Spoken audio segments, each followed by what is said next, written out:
राजनीति में परिवारवाद को लेकर के आरोप प्रत्यारोप का दौर चलता रहता है।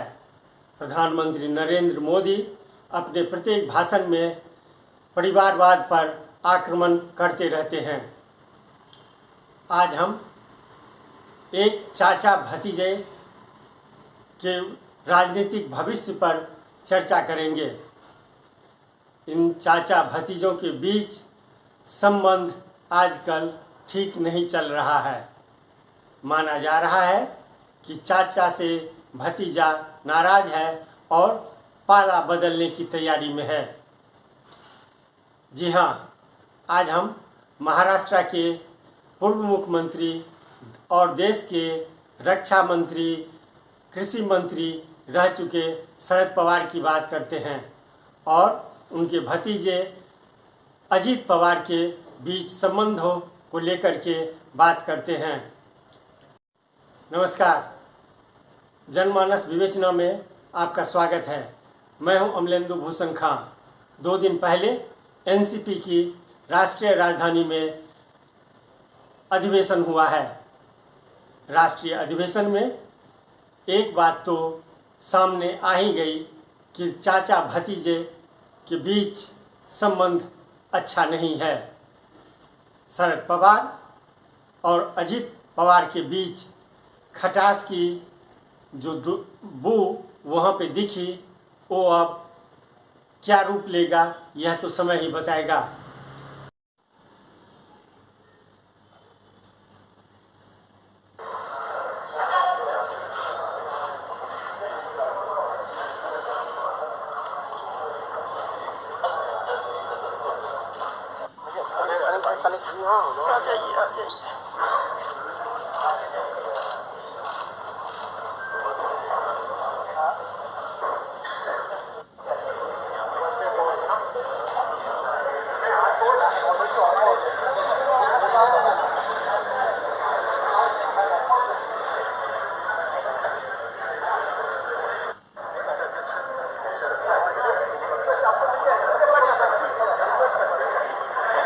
एनसीपी के राष्ट्रीय अध्यक्ष शरद पवार पहुंच चुके हैं और कुछ देर में मीटिंग शुरू होने वाली है। ये extended executive committee member meeting है। या ठिकाणी उपस्थित आहे सुप्रिया सुळे बीजेपी है, हसन मुश्रीफ हे देखील या बैठकीसाठी आता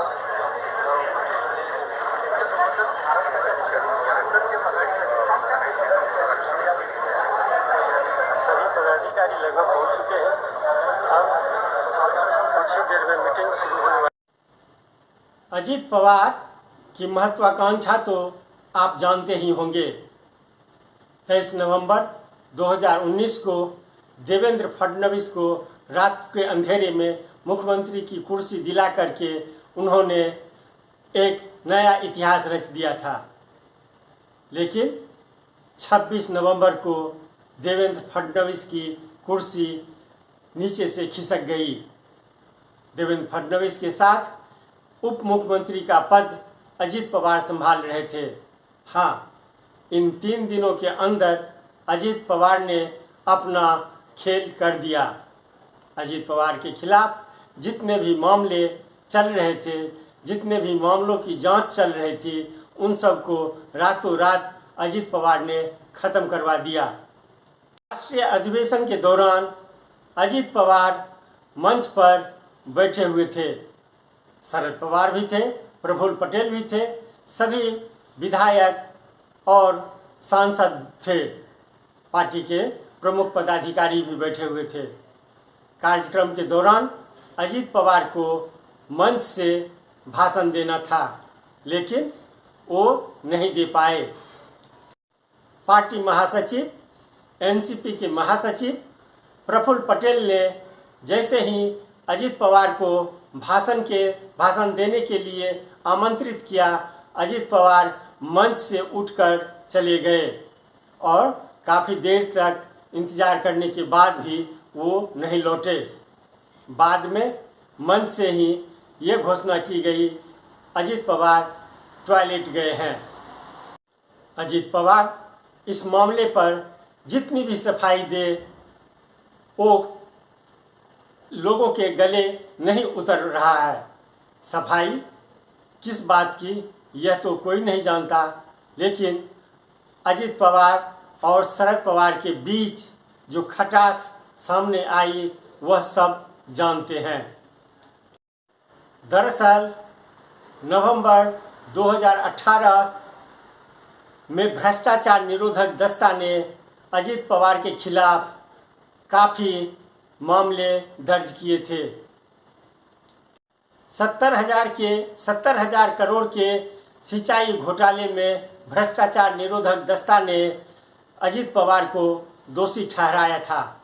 हालांकि बाद में यह मामला रफा दफा कर दिया गया।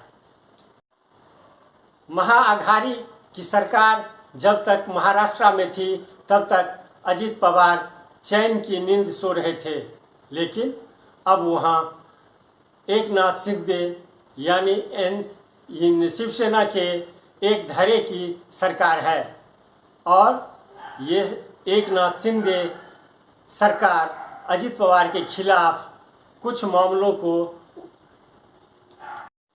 एकनाथ शिंदे की सरकार अजित पवार के खिलाफ मामले तैयार करने के लिए बैठे हुए हैं।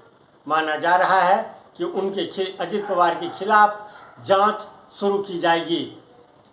तो क्या सवाल उठता है, अजित पवार जेल जाएंगे?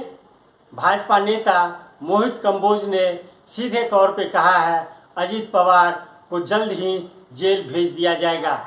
उनके खिलाफ मामले की जांच की जाएगी और उन्हें जेल भेजा जाएगा। उनके खिलाफ कई भ्रष्टाचार के गंभीर मामले पाए गए हैं।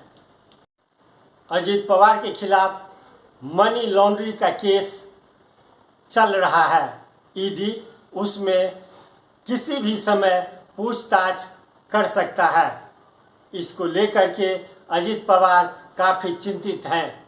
माना जा रहा है राष्ट्रीय अधिवेशन के दौरान शरद पवार और अजित पवार के बीच जो खटास, जो एक खट्टापन सामने आया है, वह उसी का एक संकेत मात्र है। अजित पवार अपने चाचा शरद पवार से अपेक्षा रखते हैं कि वो इस मामले में उनको मदद करे। अब देखना यह है कि शरद पवार अजित पवार को किस तरह से बचा पाते हैं। शरद पवार और प्रधानमंत्री नरेंद्र मोदी के बीच कई बार बातचीत और मुलाकात होती रहती है।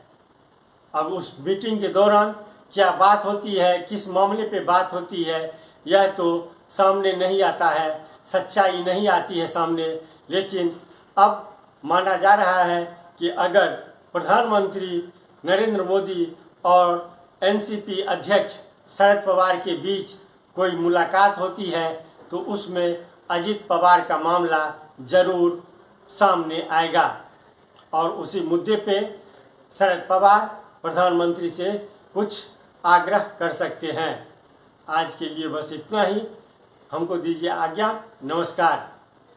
हाँ, एक बात ज़रूर आपसे कहना चाहूँगा, आपको अगर मेरा वीडियो पसंद आए तो आप मुझे सब्सक्राइब कीजिए, लाइक कीजिए।